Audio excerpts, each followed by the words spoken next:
Our next speaker, Nami okay, I knew I was going to screw this up. I practiced it so many times. Sriharan. She's the Canadian ambassador for Women in AI. She's a visionary tech leader with global experience across the automotive, aerospace, and public sectors.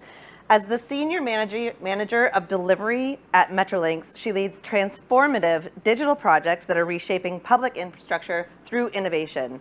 She is a passionate advocate for inclusion, and she has volunteered with Women in AI since 2021, and in 2024 became the Ontario Ambassador.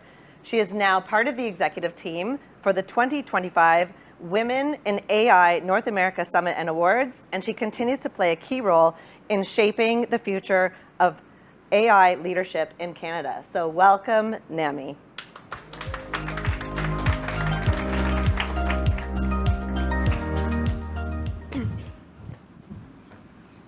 Good morning, everyone. I hope everybody had enough caffeine and ready for the second quarter of the sessions. Once again, welcome to Women in AI 2025 Awards and Summit. Like Christina said, my name is Nami Sriharan. I'm the new Canadian Ambassador for Women in AI, but I'm not new to Women in AI. So I'm looking forward to working with everybody closely to bring this mission and grow the mission even further. Today is not about, like us volunteers. Today is about more for the celebrating leadership, advancing equity, and taking responsibility to shape the future of responsible AI together. Renee started the day with a theme, and we are going to be continuing that theme throughout today. And the next session is going to be one of the key sessions that we will step further into that theme today. As we stand at the crossroad of innovation and impact, we are reminded that the power of AI comes profound responsibility. And no conversation is more timely and more urgent than the one that we are just about to have. It's my pleasure to introduce our AI governance panel, Responsible AI at Scale, Turning Ethics into Action. We are joined by an exceptional group of panelists who are transforming ethical AI from theory into practice. Jutta Treviranus, Director of Inclusive Design Research Center at OCAD University. Jutta is a global pioneer in inclusive AI and accessibility standards.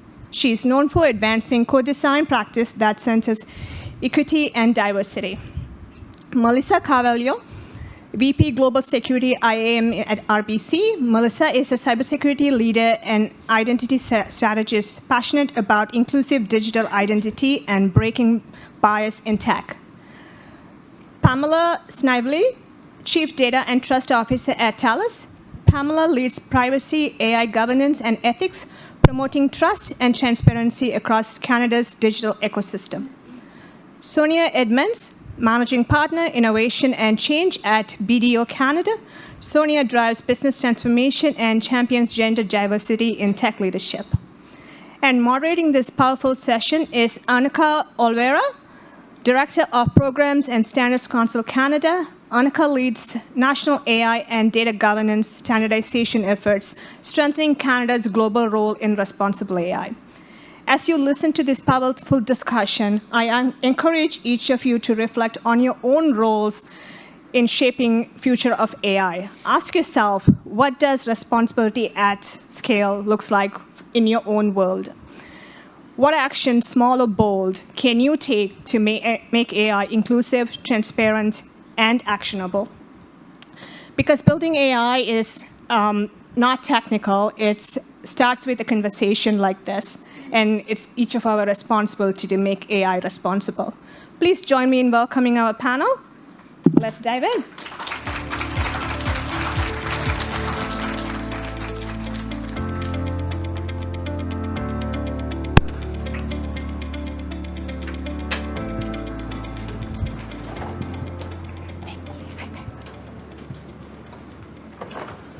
Well, welcome everyone. Hopefully everybody can hear us fine. I'm honored to be with such an amazing group of women and to learn from you today. So we're going to jump right into it. This is going to be a rapid fire session where panelists are going to answer the questions in 90 seconds.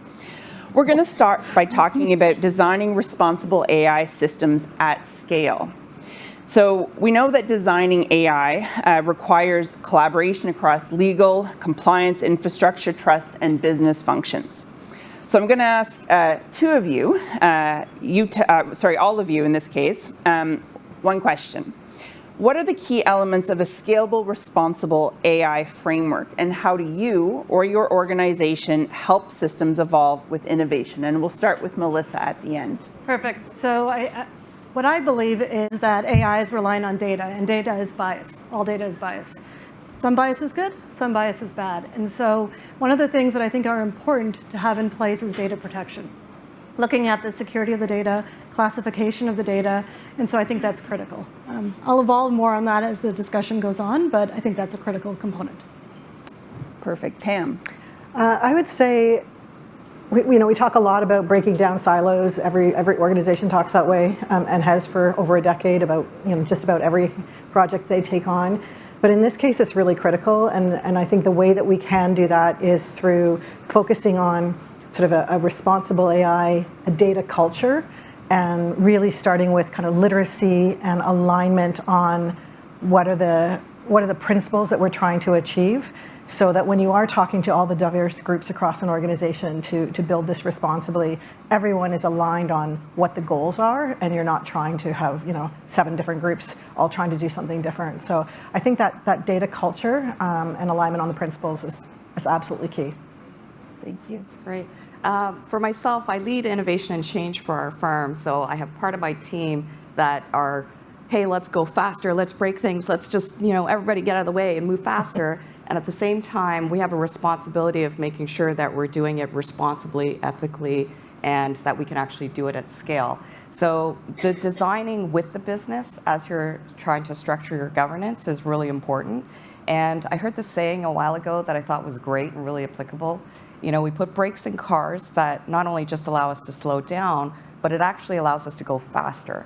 So having the right governance structure in place, telling the business, reminding the business that putting those things in place is not about just stagnating innovation. It actually allows us to do it at scale faster.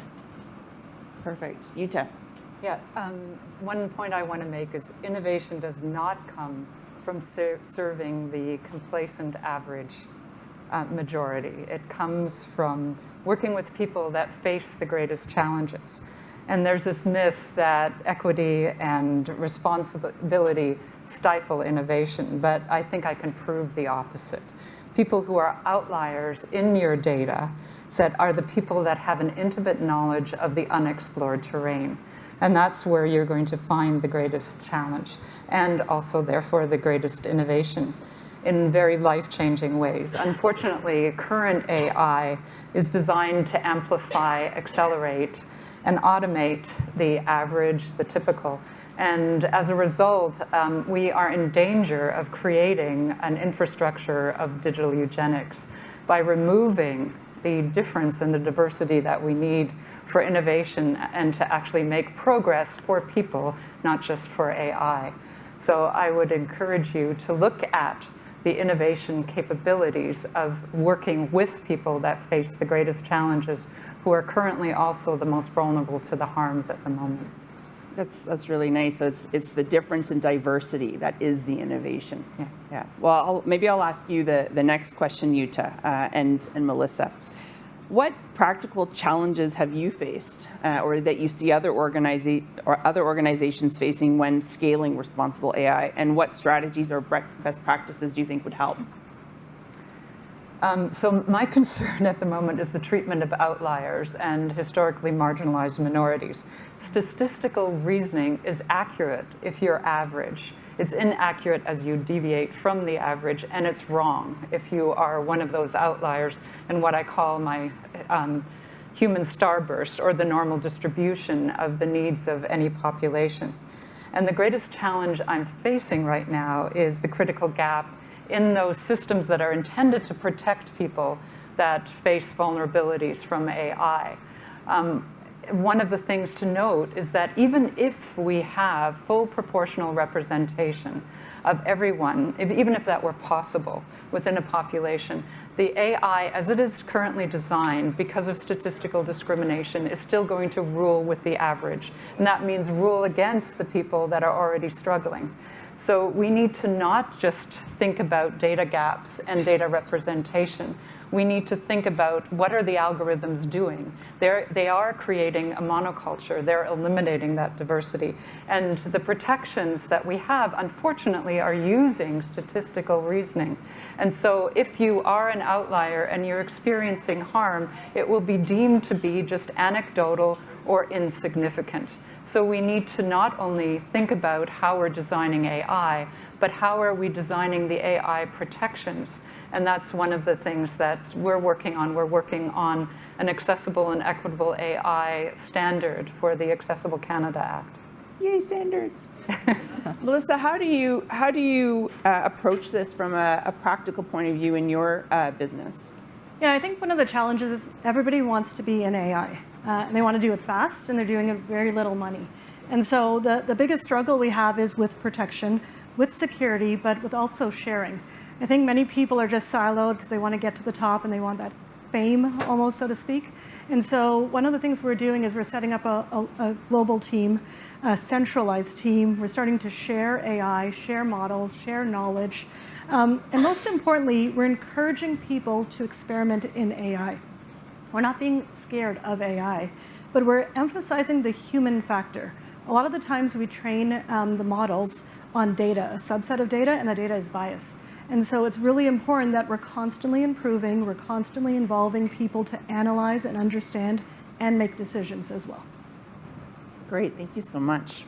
Let's turn our attention now to regulation. And Canada is at a pivotal moment because the bill died before we had our new parliament. And so now we will be starting that process again. So I'm going to turn to Pam and Sonia this time. In your opinion, in the absence of formal regulation, much right now of responsible AI is relying on voluntary standards, which I'm a proponent of course. How can organizations proactively prepare for the future of adaptive governance and stricter regulation, possibly, we don't know, and different regulations across the globe? And how can we do this while also making sure that we're innovating responsibly? And maybe I'll start with Sonia first. Sure, yeah. So it's a great question. One of the things that I think we all realize in our organizations, ourselves included, is that we already have certain standards in place, things that we have structured within our organization, ethics, privacy, protection of people and our clients and so on.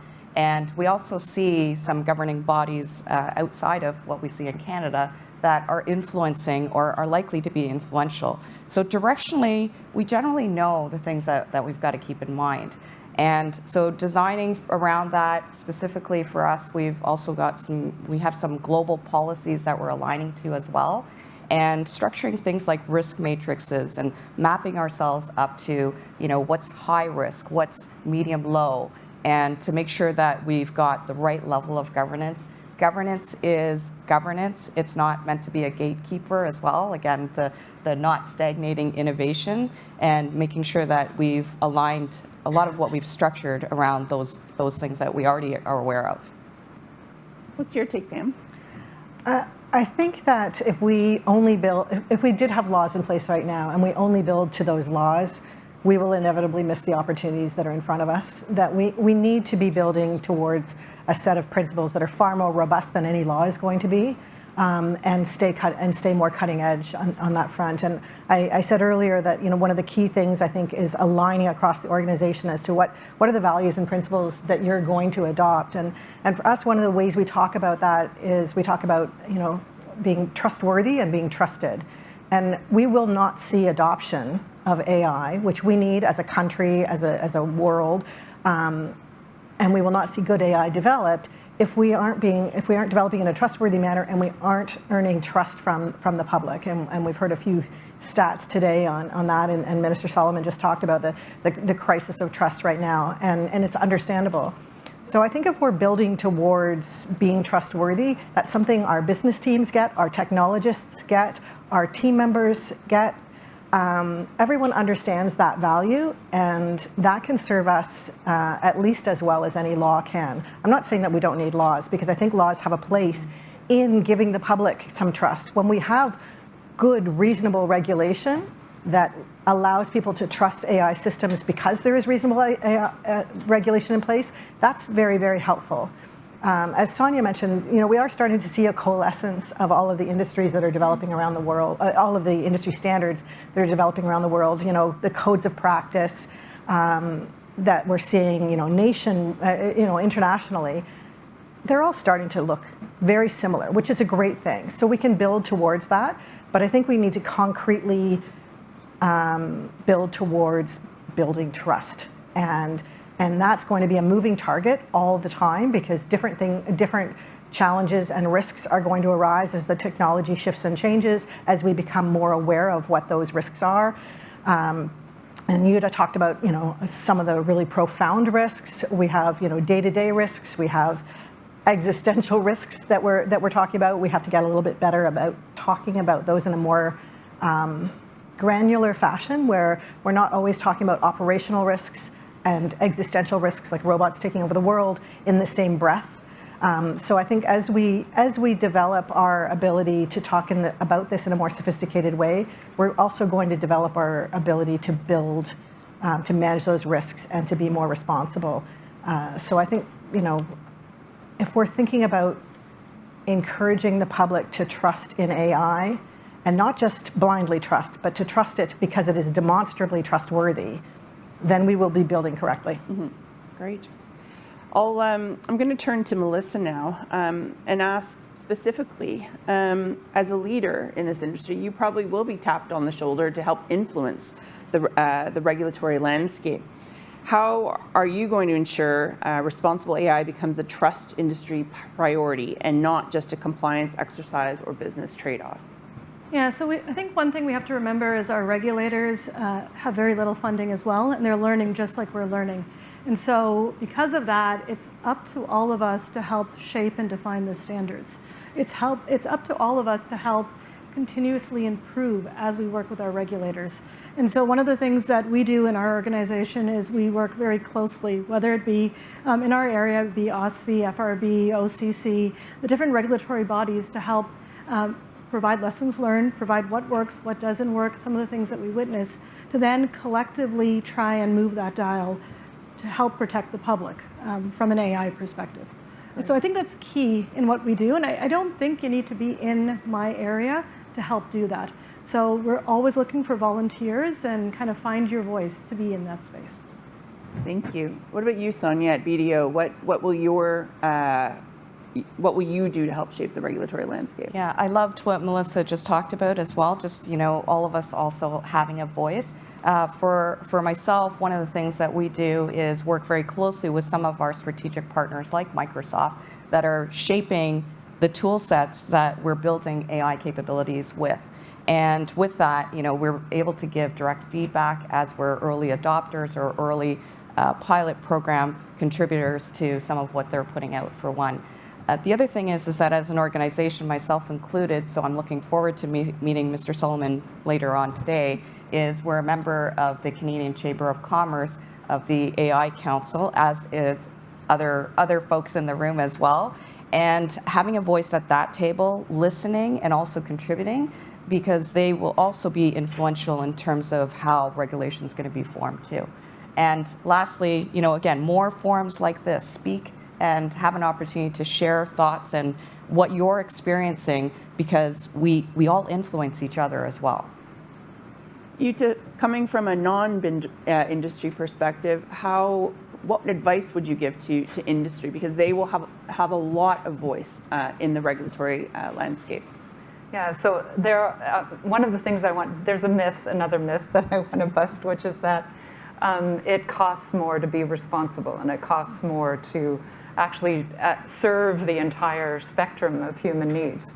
But we've shown that that is actually not the case. If you are designing for the quick wins and the easy wins that are out there, and only for the largest customer base. And you compare that with systems that are designed with the individuals that face the greatest challenges.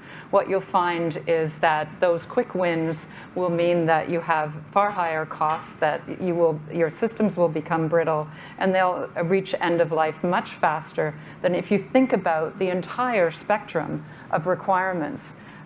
You create a much more adaptable system. You save costs in the medium to long term, and the longevity of your system will be far greater because it will be able to address the unexpected crises that come.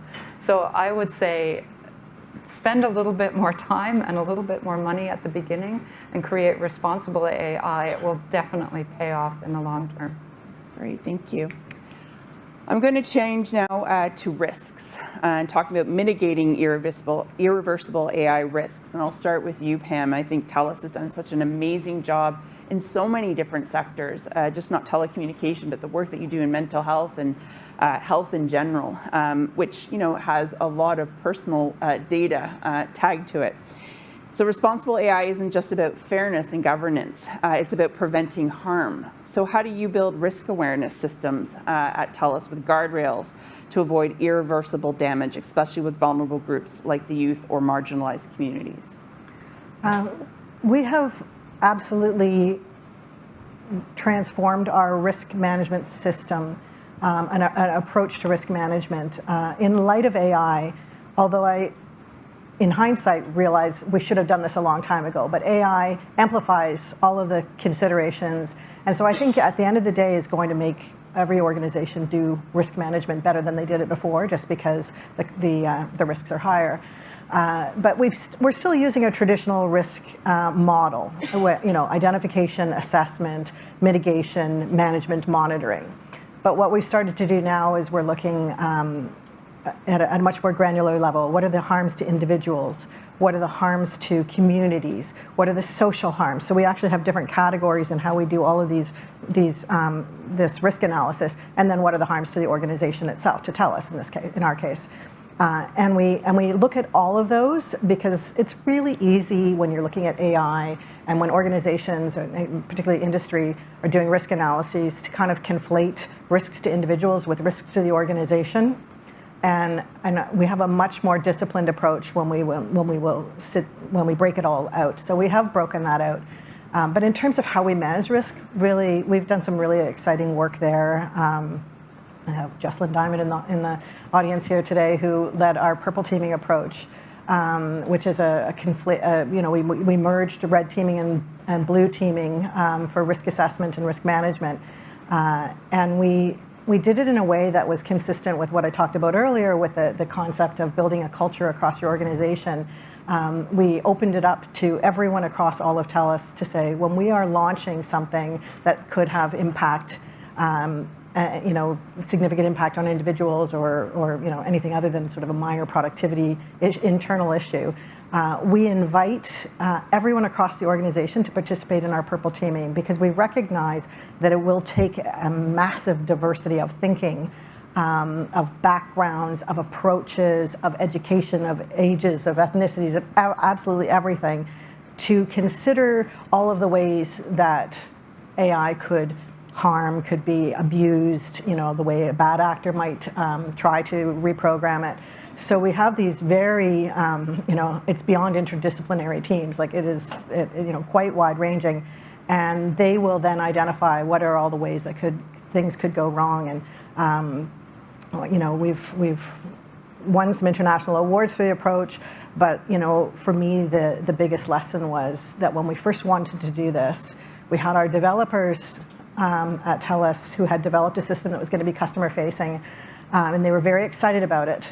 And I said, okay, we said we're going to do this purple teaming thing first before we launch. And they were like, no way, that's a waste of time. We know this thing inside and out. There will be no risks associated with it. Like, we've built it from the ground up. And then we had people on my team and a few other places that were saying, this is a waste of time because we'll never be able to address the risks. They're too great. We can't put this in front of customers. And when we did the purple teaming approach, not only did we find a lot of risks, but we actually mitigated every single one we found. And so both groups came away going, wow, we're going to do this all the time now, and saw the value of it. So it's been really rewarding to see this very collaborative, very diverse approach work so incredibly effectively the way we thought it would in theory. That's great. What about you, Melissa? You are an expert in cybersecurity and identity. How is RBC taking leadership when it comes to mitigating risk? Maybe I won't talk about RBC, but the work that I've done on Women in Identity. So Women in Identity is a nonprofit organization. It's global nonprofit, and we're spending time in research. And we're researching and learning from things to put safeguards and recommendations in place. And some examples of that might be, in the US, they built an application, an AI application that would determine if you were a good tenant or not, and without any human involvement. And so it further marginalized certain communities because it leveraged data, the bias in data, and made decisions. And even though individuals were capable to spend the money and could qualify, they were rejected from renting and being a tenant. How many of you out there go to Google whenever you hear of a family member who has a health diagnosis, type in some keywords in Google, and then all of a sudden you think you're dying because the result out of the information, out of the data out there, results in something catastrophic. If we in the healthcare industry start to leverage AI without any human involvement, then that bias in data will start making diagnoses for patients out there that have harmful consequences. And then lastly, one of the things that we've been researching in women identity is biometrics. And so a couple of years ago, I think it was 2019, the UK government issued biometric passports. And unfortunately, based on the data they tested, it didn't work for women of color. And so it would reject individuals, women of color, who were trying to cross through the border. Without human involvement and managing that risk and then continuous improvement, these biases can be exploited. I don't want to be very negative about it, because hearing the group of women who were up earlier and all the innovation that they're doing, I think there's a responsible way of getting into AI and making it work to our benefit, but we also have to safeguard against all of these risks as well. Thank you. What about you, Sonia? I mean, you're in a role where you're really thinking about innovation and the future and change. How does risk management play into that?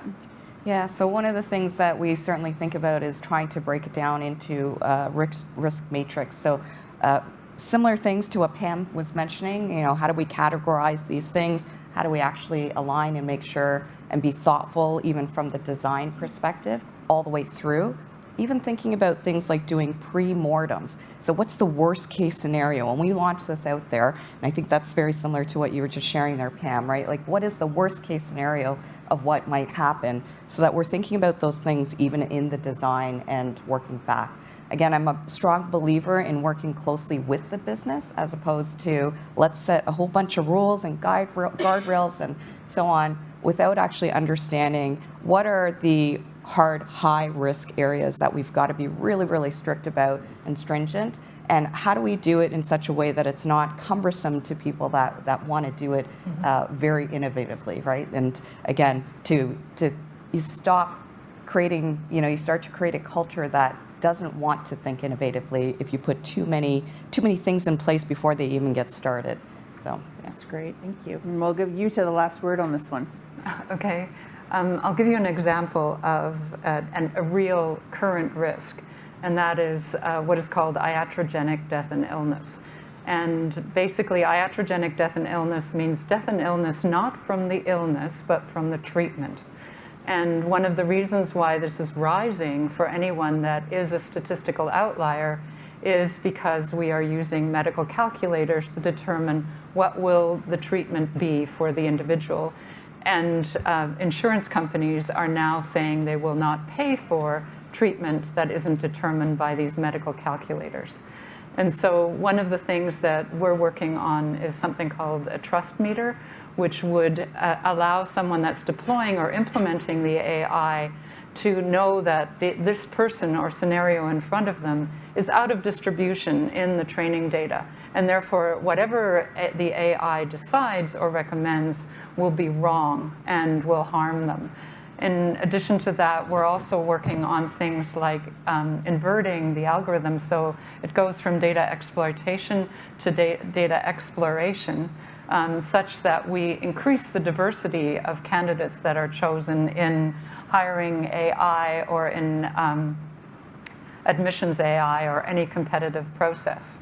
And lastly, I want to just put in one point, and that is that privacy protections as they currently are do not work if you're unique. You will be re-identified. And most people that require services and are most vulnerable to the harms of AI have already bartered their privacy for essential services.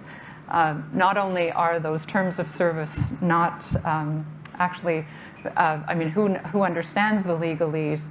We need to go beyond privacy. We need to protect people from data abuse and misuse, and we need to help people to recover. So I think our protections need to be rethought and redesigned in a way that actually addresses the people that are most vulnerable to the harms and require the protections the most. Thank you. So one sentence each, and what are the key takeaways that you want the audience to remember? So one sentence only. We'll start with Melissa.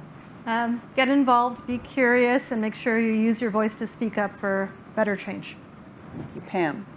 Human-centric, trustworthy AI will be more successful, more scalable, and more sustainable than the opposite. Sonia. Diversity is absolutely necessary when designing for AI, not just for governance, but as we design. And finally, Jutta. Design with the people that experience the greatest barriers. All right. Thank you so much.